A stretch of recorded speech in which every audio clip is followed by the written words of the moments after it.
Hello students, नमस्कार प्रिय विद्यार्थियों। तो आज हम कक्षा 9 के ललद्यद जी द्वारा रचित जो है वाक का अध्ययन करेंगे। तो आइए इसको हम सबसे पहले पढ़ते हैं। तो जिसमें वाक का पहला जो स्टेप इसमें यहाँ पर मिल रहा है, रस्सी कच्चे धागे की खींच रही मैं नाव, जाने कब सुन मेरी पुकार, करें देव भवसागर पार। पानी टपके कच्चे सकोरे, व्यर्थ प्रयास हो रहे मेरे, जी में उठती रह हो घर जाने की चाह है घेरे। इस प्यारी सी रचना में आइए इसके भाव को समझते हैं। तो इसके भाव को समझने से पहले कुछ यहाँ पर शब्द हैं। जैसे सबसे पहले शीर्षक दिख रहा है वाक। वाक के शाब्दिक अर्थ को समझ लेते हैं। वाक कहते किसे हैं? तो 4 पंक्तियों में लिखी कश्मीरी शैली की एक गाए जाने वाली रचना को हम वाक कहते हैं। फिर से समझिए इसको। 4 पंक्तियों में, कितनी पंक्तियों में? 4 पंक्तियों में लिखी कश्मीरी शैली की एक गाए जाने वाली रचना है, यानी कि इसी को हम वाक कहते हैं। कुछ इसमें मुख्य शब्द हैं, जैसे कच्चे सकोरे। कच्चे सकोरे का जो शाब्दिक अर्थ बनेगा वो है स्वाभाविक रूप से कमजोर। इसके बाद रस्सी कच्चे धागे की, इसका जो भाव बनेगा कमजोर और नाशवान। पुनः अगला जो है सम। सम का अर्थ है अंतःकरण तथा बाह्य इंद्रियों का निग्रह। समभावी। समभावी का जो शाब्दिक अर्थ बनेगा समानता की भावना। सुषमा सेतु। सुषमा सेतु यानी कि सुषमा जो नाड़ी होती है हमारे आंतरिक रूप से, तो सुषमा नाड़ी रूपी पुल। जेब टटोली आत्मलोचन क्रिया। कौड़ी न पाई कुछ न प्राप्त किया। माझी जो है नाविक को कहते हैं। उतराई सतकर्म रूपी मेहनताना। थल शब्द आया है तो यानी कि थल थल यानी सर्वत्र। शिव यानी ईश्वर को कहा गया है और साहिब यानी स्वामी को कहा गया है। तो अब यहाँ पर जो है हम इसके भाव को समझते हैं कि प्रस्तुत पंक्तियों में कवियत्री ने नाव की तुलना अपने जिंदगी से करते हुए कहा है कि वे इसे कच्ची डोरी यानी कि सांसों के द्वारा चला रही हैं। वह इस इंतजार के द्वारा इसे चला रही हैं कि अर्थात जिंदगी काट रही हैं कि प्रभु कभी उनकी पुकार सुन उनको जो है इस जिंदगी से क्या करेंगे, पार कर देंगे, यानी कि भव सागर पार। रस्सी कांचे धागे की। रस्सी कैसी है? कच्चे धागे की है और किसी प्रकार से जो है खींच रही मैं नाव। जीवन रूपी नौका को मैं खींच रही हूँ, चला रही हूँ। जाने कब सुन मेरी पुकार, पता नहीं कब जो है परमात्मा मेरी पुकार सुनेंगे और मुझे क्या करेंगे, कर देव भवसागर पार। मेरी इस नैया को वह इस भवसागर से पार कर देंगे। पानी टपके कच्चे सकोरे, व्यर्थ प्रयास हो रहे मेरे, जी मैं उठती रह हो घर जाने की चाह है घेरे। कहती हैं कि प्रभु कभी उनकी पुकार सुन उनको इस जिंदगी से पार तो करेंगे ही। उन्होंने यानी कि कवित्री ने अपने शरीर की जो तुलना है यह किससे कर रही हैं? अपने मिट्टी के कच्चे ढांचे से करते हुए उन्होंने कहा कि उसमें जो है क्या टपक रहा है? नित्य जो है पानी टपक रहा है, यानी कि प्रत्येक दिन हर दिन उसकी जो उम्र है कम होती जा रही है और उनके प्रभु मिलन के जो सारे प्रयास हैं, यानी कि परमात्मा से मिलने का जो उनका एक सपना है वह धीरे धीरे क्या हो रहा है, वह विफल होता जा रहा है।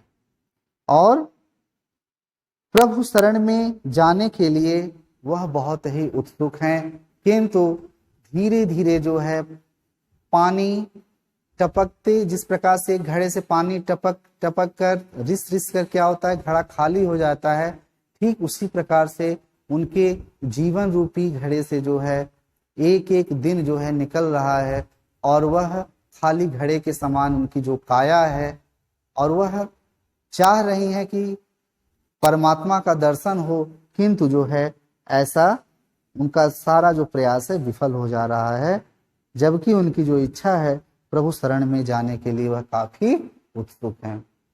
आगे कहती हैं कि खाकर कुछ पाएगा नहीं, न खाकर बनेगा अहंकारी, सम खा तभी होगा समभावी, खुलेगी सांकल बंद द्वार की। कवित्री कहती हैं कि इसमें जीवन के संतुलन की महत्ता को स्पष्ट किया जा रहा है दूसरे आपके भाव में, दूसरे पैराग्राफ में। केवल भोग में लिप्त रहने से ही कुछ प्राप्त नहीं हो सकता।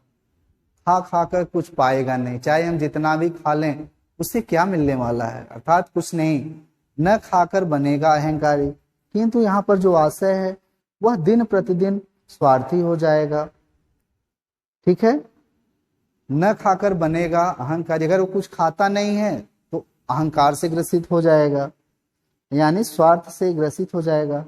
अगर वो स्वार्थ का त्याग कर देता है, त्यागी बन जाता है, तो त्याग का जो है त्याग कर वह अहंकारी बन जाएगा, जिससे उसका होगा क्या, उसका क्या होगा, से उसका विनाश हो जाएगा।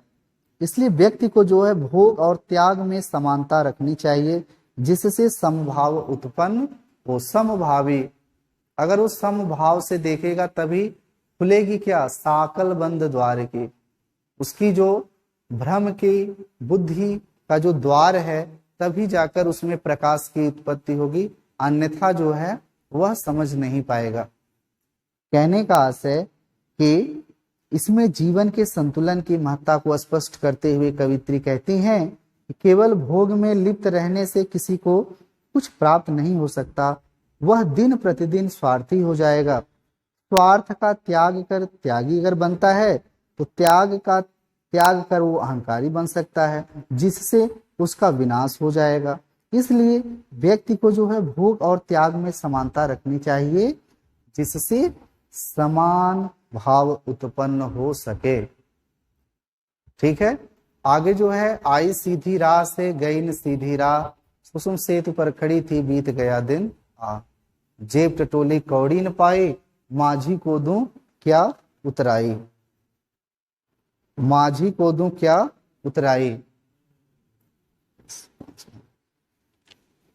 तीसरे स्टेप में इस पंक्तियों में कवित्री ने पश्चाताप को उजागर करते हुए कहा कि आई सीधी राह से, मैं तो सीधी राह से आई थी किंतु गई न सीधी राह, लेकिन मैं सीधी राह पर जा न सकी। यानी कि इस पंक्तियों में कवित्री ने पश्चाताप को उजागर करते हुए कहा कि जब मेरा जन्म हुआ तब मैं कैसी थी और अब मैं कैसी हो गई। यानी कि मैं पानी में सीधी थी, किंतु जब इस संसार से जाने का समय आया तब मेरे अंदर अनेक प्रकार की बुराइयां मुझ में प्रवेश कर गईं, और अंततः हुआ क्या कि सुषुम सेतु पर खड़ी थी बीत गया दिन आ। जैसे हमारे शरीर में जो सुषमा नाड़ी होती है, उसी प्रकार इस जीवन रूपी सुषुम पर, सेतु यानी पुल पर जो है वह खड़ी है, किंतु उसके अगल बगल कोई नहीं है, वह बिल्कुल अकेली है।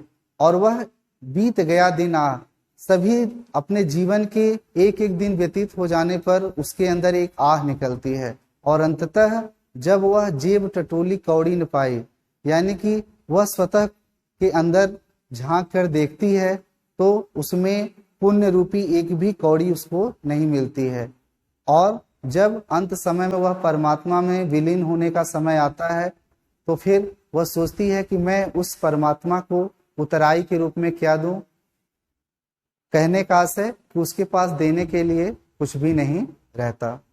तो इस प्रकार से हम देख रहे हैं कि इस पंक्तियों में कवित्री ने पश्चाताप को उजागर किया है कि वह जब जन्म ली तब वह कैसी थी और अब वो कैसी हो गई है। यानी कि वह बिल्कुल अकेली महसूस कर रही है। इस संसार से जाने के समय उसने अपने जीवन काल में जितना भी अच्छे बुरे कर्म किए, जब वह उसका मूल्यांकन करती है तो उसके पास जो है पुण्य का जो भाग होता है वह बहुत कम हो जाता है, और जब वह परमात्मा उसको लेने के लिए या अपने पास बुलाता है तो उसको देने के लिए उसके पास कुछ नहीं बचता है। आगे के भाव में हम देखेंगे यहाँ पर नंबर 4 के स्टेप में कि